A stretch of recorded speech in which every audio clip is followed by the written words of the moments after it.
Hi friends, I'm Nicholas Acciani. Let's talk backstage. In today's video, I want to go over talking the basics of drafting the ground plan of a set. Now, I'm going to be doing this by hand. The ideas stay the same basically if you are doing it on the computer as well, but doing it by hand because you already know how to draw gives you the freedom to concentrate on the actual basics of drafting itself rather than having to learn a computer program at the same time. So here I have a basic ground plan of a theater. This is a made up theater in my brain. It's not a real one. Now this is done in 1/8 inch scale. You have the outside walls of the theater. These are thick walls. They're all 1 foot thick and they all have the hatches to show that this is one actual wall and not just 2 lines. This theater, I'm pretending, already has soft goods creating the wings and they are dead hung so they don't move, which is why they're already in the drafting. And I'm going to put my set on the inside of that. Now the next thing that you want to look at is the proscenium. Notice how the hatches stop and then we have dotted lines. This is to show that the proscenium still goes across the entire stage and gives us the line because a lot of the measurements that we're going to take after we draft the set are going to be from the proscenium line. The other thing in here is the center line, which I measured off of the edges of the proscenium because again, the proscenium is that opening space. Even if your stage doesn't have a proscenium, you want to find a center line because that's what you're going to mark it out when you're installing the set, from downstage and the center line, or from the proscenium line and the center line. So that's the basic of what we have to draw on. So the first thing that I like to do is I like to draw out the layout of my set, whatever it's going to be. And I do that by drafting my flats first. So they're just straight lines. Now on the computer, flats will be the actual depth that they are, 3 inches. They will have that rectangle in there because you can do that. In hand drafting, it's going to take us way too much time, and that many lines is going to start being really confusing. So we just do a really thick line for the flats. So once I have the walls out, I'm going to figure out all my entrances and exits and figure out where to put all of my doors or archways and draft all of those in. The one thing that I like to try and think about, because I'm a builder as well, and because I tend to work in theaters that have a lot of stock scenery, and it saves money if you can use stock scenery, is I like to think in terms of 2 feet,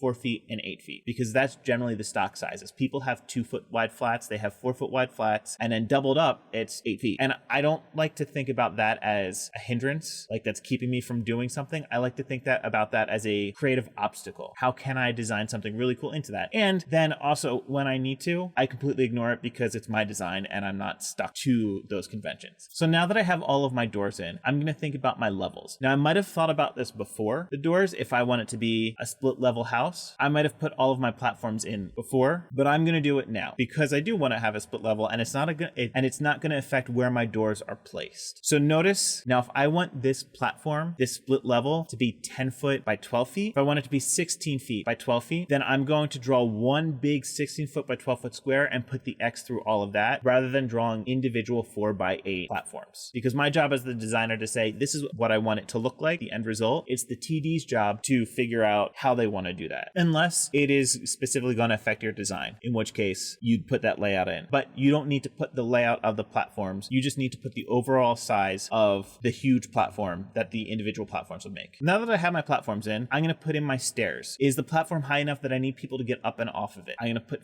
stairs and figure out where they go. If I want this to have a second level, like stairs going up to a second story in a house, I'm going to put those in there. And then finally, I'm going to go through and does this house need any windows? And put those windows in. And then finally, I'm going to look at this and I'm going to label things. I'm going to put little call outs and little tags saying this is 1, this is 2. I have the space to the right. This is where I'm going to label all the specific units. And then when I go in and I draft each plate, I'm going to come back to the ground plan. I'm going to say what plate that unit is on. So when I give this as a packet to the builder, they can look at it and they can say, oh, I need to do this stage right piece. And they can go directly to that page. It's like your table of contents. The one thing that I don't want to do is I don't want to make it too messy. I want to keep it as much of the symbols and just the symbols as possible and less of the writing, because once you start putting too many lines on there, it's going to get really confusing, especially in hand drafting. Computer drafting, you can start changing colors, you can make things different opacities. It's a little bit easier to put more on there, but your basic ground plan that you're drafting here, the specifics of each piece are going to come in the plates themselves. So you don't necessarily need them here. This is more to get the layout of the set, and you don't want to muddle that with a lot of notes and a lot of